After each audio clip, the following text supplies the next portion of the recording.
Halo Bapak Ibu, saudara sekalian yang dikasihi Tuhan Yesus Kristus. Apa kabar? Semoga kabarnya luar biasa baik di masa pandemi ini. Dan saya mengucapkan terima kasih masih bersama dengan saya, masih melihat video yang saya buat ini, video ibadah BKSN.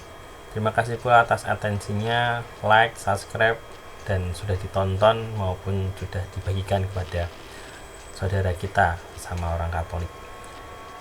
Pak Ibu, hari ini dalam minggu keempat kita akan beribadah BKSN yang terakhir dengan tema bangga menjadi orang Katolik. Mari Bapak Ibu sekalian, kita menyiapkan hati kita untuk beribadah bersama BKSN minggu keempat bulan September ini. Mari kita siapkan hati kita. Perjumpaan keempat.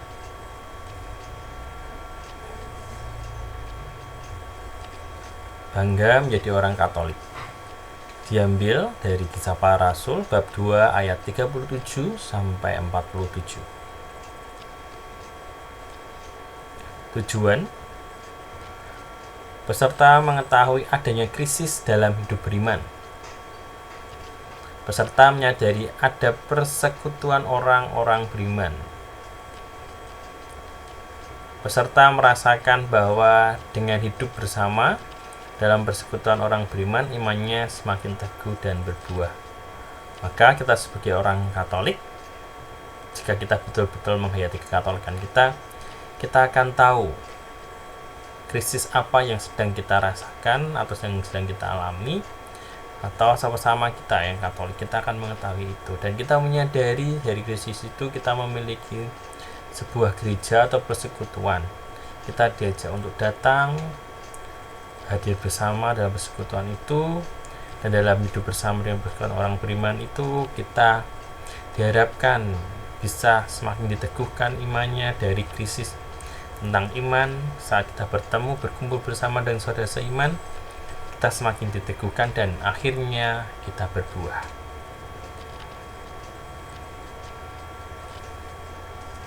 Mari sebelum kita mulai, Bapak Ibu Saudara sekalian terkasih, kita menyanyikan lagu Jika Ada Cinta Kasih, puji syukur nomor 498.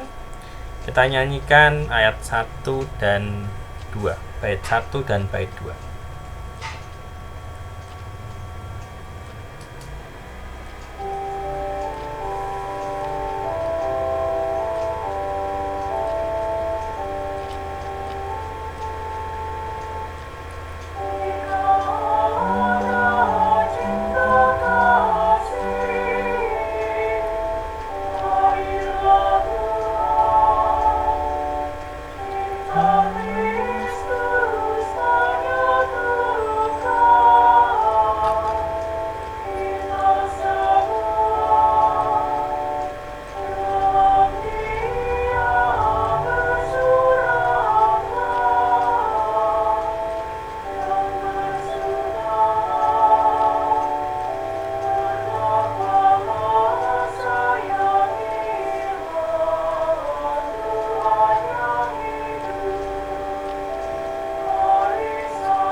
Dalam nama Bapa dan Putra dan Roh Kudus. Amin. Tuhan beserta kita sekarang dan selama-lamanya. Bapak, Ibu, saudara-saudari yang terkasih dalam Tuhan Yesus Kristus, kita bersyukur karena Allah membimbing kita semua sampai pada pertemuan terakhir di bulan Kitab Suci Nasional tahun 2020. Dalam pertemuan pertama dan sampai ketiga, kita telah melihat identitas orang beriman dalam kaitannya dengan Allah yang menyatakan diri dalam Yesus Kristus. Semoga pertemuan pertama sampai pertemuan ketiga masih diingat dan semakin mengendap dalam hidup kita, terutama menggerakkan kita sebagai orang Katolik. Dalam pertemuan keempat ini, kita melihat identitas kita sebagai anggota gereja Katolik, persekutuan orang yang percaya kepada Yesus yang merupakan pernyataan kasih Allah. Kita akan belajar untuk bangga menjadi orang Katolik. Jika kita tidak bangga dengan Katolikan kita, kita tidak bisa mewartakan kerajaan Allah. Buat apa? Banggalah menjadi orang Katolik.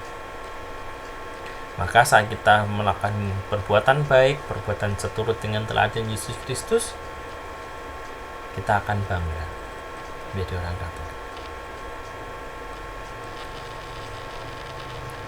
Bapak Ibu, marilah kita siapkan hati, kita berdoa bersama.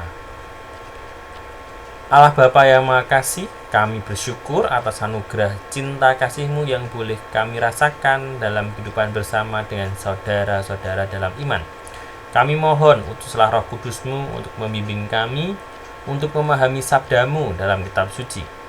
Berilah kami kekuatan untuk membangun persekutuan orang beriman sebagai ciri khas murid-murid Yesus Putra-Mu.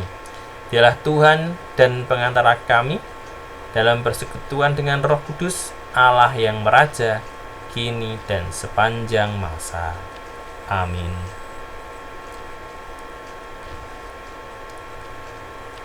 Silahkan Bapak Ibu, kitab sucinya dibuka dahulu. Kita buka Kisah Para Rasul bab 2 ayat 37 sampai 47. Jika tulisan saya tidak jelas, silahkan dibuka kitab sucinya. Mari kita mulai membaca kitab suci. Pembacaan kitab suci. Cara hidup jemaat perdana, Lukas bab 2, Kisah Para Rasul bab 2 ayat 37 sampai 47. Ketika mereka mendengar hal itu, hati mereka sangat terharu. Lalu mereka bertanya kepada Petrus dan rasul-rasul yang lain, "Apakah yang harus kami perbuat, saudara-saudara?" Jawab Petrus kepada mereka, "Bertobatlah dan hendaklah kamu masing-masing memberi dirimu dibaptis dalam nama Yesus Kristus untuk pengampunan dosamu. Maka kamu akan menerima karunia Roh Kudus.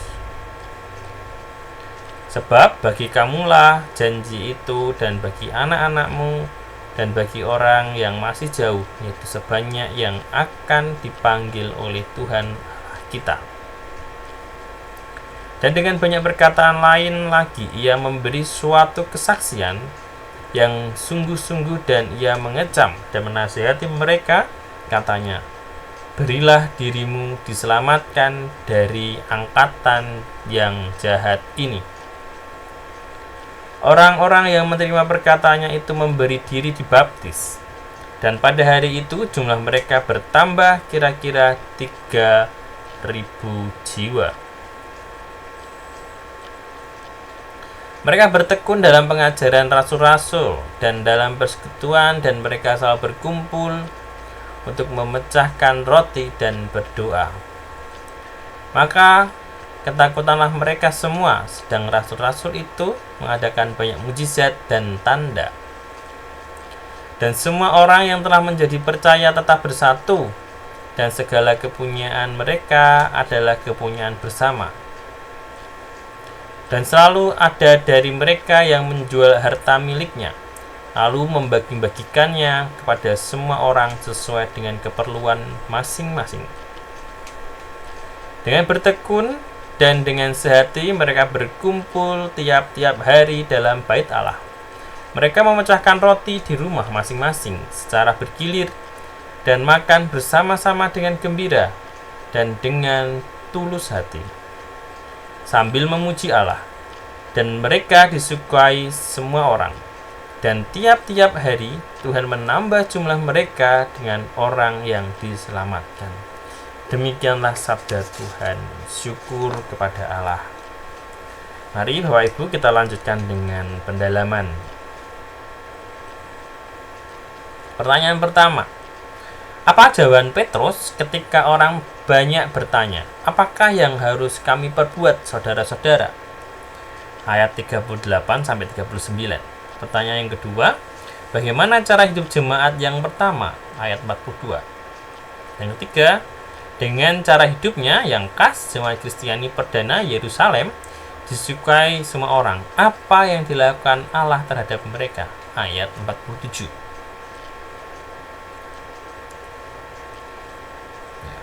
Mari kita lihat penjelasannya. Apa jawaban Petrus ketika orang banyak bertanya? Apakah yang harus kami perbuat, saudara-saudara? Apa yang harus mereka lakukan setelah mendengarkan warta tentang Yesus Kristus itu? Petrus menjawab, bertobatlah, ubahlah cara pikir dan tingkah lakumu. Kalau ini diberikan pada diri kita, bertobatlah, ubahlah cara pikir dan tingkah lakuku. Mereka diajak untuk berbalik dari sikap dan perilaku mereka yang jahat, yang mencapai puncaknya ketika mereka membunuh Yesus. Maka sekali lagi, jika kalimat ini ditunjukkan pada diri kita, sangatlah luar biasa jika kita bisa bertobat dan mengubah cara pikir kita dan tingkah laku kita dari yang jahat menuju sesuatu yang baik. Aku diajak untuk berbalik dari sikap dan perilakuku yang jahat, yang mencapai puncaknya ketika aku membunuh Yesus. Kira-kira aku orang Katolik, bisakah aku membunuh Yesus? Secara kiasan, ya bisa. Kita secara pribadi sebagai orang Katolik, mungkin kita juga akan menyalibkan Yesus lagi jika kita tidak mengubah cara pikir kita dan jika kita masih hidup dalam kedosaan kita. Nah, penjelasan yang kedua, bagaimana cara hidup jemaat yang pertama? Mereka bertekun dalam pengajaran para rasul. Pengajaran yang diberikan kepada orang-orang yang baru percaya pada Kristus atau dengan kata lain baru masuk Kristiani. Mereka berkumpul untuk memecahkan roti dan berdoa. Memecahkan roti atau perjamuan Ekaristi.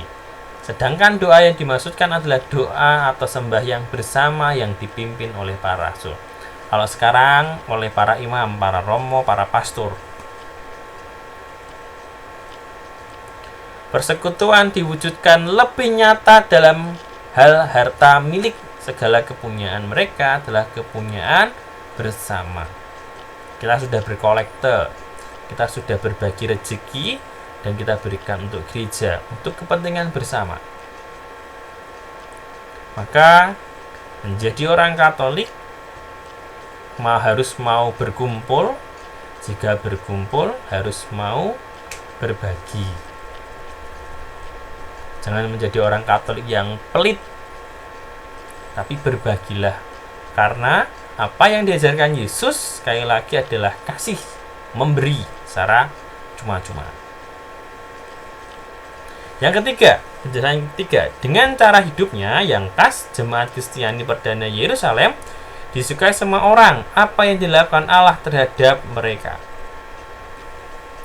Cara hidup jemaat yang saling mengasihi menarik perhatian banyak orang karena ajarannya ajaran yang baru, dan Allah menyertai. Roh Kudus hadir dalam jemaat itu. Tuhan menambah jumlah mereka dengan orang yang diselamatkan. Kehidupan jemaat itu menjadi sarana pewartaan iman yang tidak hanya diwartakan dengan kata-kata, tetapi dengan perbuatan dan seluruh hidup mereka. Sama seperti kita saat ini, orang Katolik saat ini. Kita menjadi orang Katolik tidak hanya dengan kata-kata, bisa mengajar, bisa baca kitab suci, cuma bisa ngomong pada orang lain, hidup baik, tapi hidup kita juga baik dengan tindakan yang baik, tidak hanya sekedar kata-kata. Ya. Jadi, iman harus dibuktikan. Iman tanpa perbuatan yang baik itu adalah iman yang tidak baik. Maka kata-kata kita harus dilakukan dengan perbuatan. Seperti Yesus sudah mengajarkan. Yesus memberikan perumpamaan dan Yesus melakukan perbuatan atau memberikan mukjizat. Jadi tidak hanya sekedar omong doang. Karena dengan tindakan nyata akan menjadi contoh bagi orang lain. Pesan dan penerapan. Kabar baik untuk kita manusia. Kita dibaptis karena percaya kepada Allah yang menyatakan diri dalam Yesus Kristus. Kita mempercayakan diri kepada Allah yang adalah kasih dan mengikuti Yesus Kristus, Raja Kerajaan Surga. Selayaknya kita bangga mempunyai Allah yang mengasihi kita melalui Yesus Kristus. Selayaknya juga kita bangga menjadi anggota Gereja Katolik yang kudus, sebagaimana kita ucapkan dalam Credo. Maka kita harus bangga dengan kekatolikan kita. Kita harus bangga dengan Yesus sebagai juru selamat kita.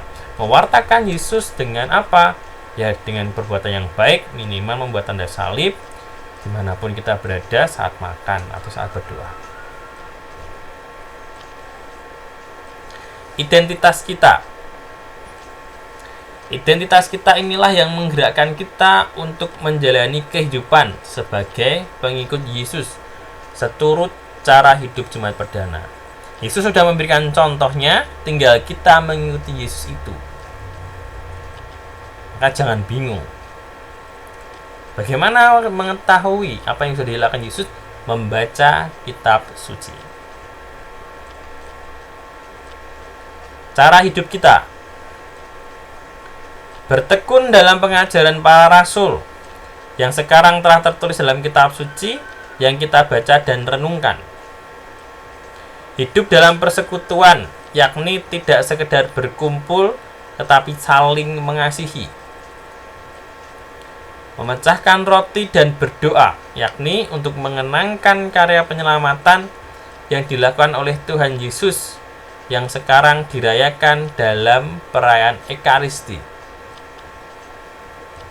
Milik bersama, yakni tidak mementingkan diri sendiri tetapi memperhatikan kebutuhan sesama. Hidup dalam sukacita, yakni kita harus bersukacita karena telah mengalami karya penyelamatan Kristus dan bersyukur atas semua yang telah dilakukannya bagi hidup kita. Maka cara hidup kita ini harus betul-betul membawa terang, membawa garam, dan membawa sukacita dalam setiap perjumpaan dengan orang yang kita temui. Mari kita renungkan. Berilah contoh yang menggambarkan orang Katolik yang merasa minder dengan iman dan identitasnya sebagai orang Katolik. Silahkan Bapak Ibu Saudara sekalian dilihat, ada nggak di lingkunganku orang Katolik yang minder? Berdasarkan perikop yang telah kita baca, sebutkan dan jelaskan apa saja yang dapat mengungkapkan kebanggaan kita sebagai orang yang percaya kepada Kristus dan anggota Gereja Katolik. Kira-kira apa ya yang bisa membuat bangga kita sebagai orang Katolik? Kalau saya secara pribadi, saya baptisan, krisma, ekaristi, 7 sakramen, itu yang bisa membuat bangga. Bangga bisa membuat tanda salib. Tanda salib itu tidak susah. Tidak harus menghafalkan, tinggal Bapa, Putra, dan Roh Kudus. Amin. Dengan tindakan yang luar biasa. Dan masih banyak lagi. Bagaimana dengan Anda? Bagaimana kita sebagai orang Katolik mengungkapkan kebanggaan kita itu? Kalau saya pribadi, mungkin saya bisa berbagi kepada orang lain, saling menguatkan satu sama lain dengan tindakan yang nyata, tindakan yang dibutuhkan oleh orang lain, saling membantu satu sama lain. Lebih terlibat dalam gereja, ikut kegiatan gereja, bangga. Jelaskan bagaimana kita sebagai persekutuan dalam lingkungan dan komunitas basis dapat meneladani cara hidup jemaat perdana. Bagaimana? Disesuaikan dengan kondisi lingkungan masing-masing, karena setiap lingkungan pasti berbeda-beda. Silahkan Bapak Ibu Saudara sekalian bisa direnungkan 4 pertanyaan ini. Mari Bapak, Ibu, Saudara, kita berdoa umat dahulu. Allah Bapa yang Maha Pengasih, kami mengucap syukur kepadamu atas berkat dan anugerah hidup yang boleh kami terima dan jalani. Bapa, kami bersyukur boleh menjadi bagian dari gerejamu. Berikanlah kami pundak yang kuat untuk memanggul salib kami. Semoga dengan sukacita Injil, kami dapat menjadi contoh bagi sesama kami dalam mengasihi dan melayani, sehingga kerajaan surgamu menjadi nyata di dunia ini. Untuk itu kami mohon, kabulkanlah doa kami ya Tuhan. Mari Bapak Ibu silahkan berdoa sejenak, hening, jika ada yang ingin disampaikan.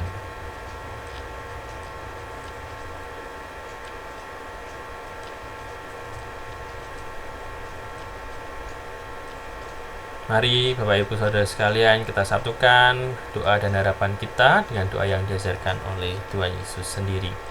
Bapa kami ada di surga, dimuliakanlah namamu, datanglah kerajaanmu, jadilah kehendakmu di atas bumi seperti dalam surga. Berilah kami rezeki pada hari ini, dan ampunilah kesalahan kami seperti kami pun mengampuni yang bersalah pada kami. Dan janganlah masukkan kami dalam pencobaan, tetapi bebaskanlah kami dari yang jahat. Amin.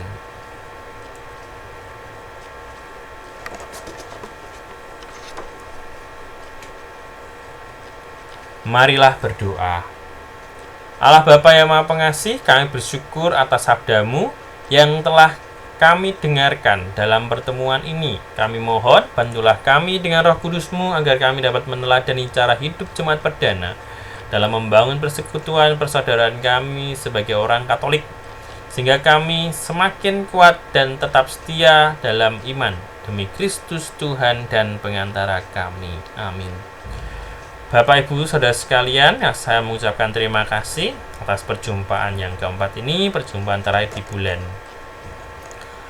Kitab Suci Nasional BKSN. Terima kasih selama 4 minggu berturut-turut melihat video saya ini, dan terima kasih pula atas atensinya, atas like, subscribe, dan share-nya kepada sesama yang membutuhkan.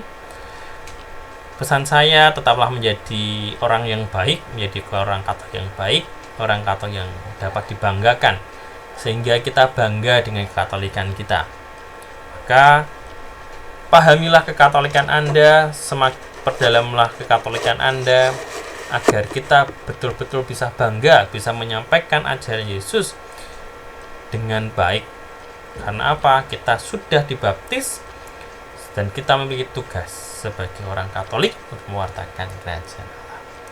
Mari kita siapkan hati kita untuk menerima berkat dari Tuhan. Tuhan sertamu dan sertamu juga. Semoga diri kita selalu bangga menjadi pribadi Katolik. Semoga hidup kita sebagai orang-orang Katolik menjadi berkat bagi sesama, dan usaha keras kita dalam mewartakan kabar sukacita selalu diberkati oleh Allah yang Maha Kuasa dan Maha Kasih, dalam nama Bapa dan Putra dan Roh Kudus. Amin. Sebelum kita tutup, mari kita menyanyikan lagu Yesus Mengutus Muridnya, Mada Bakti nomor 463.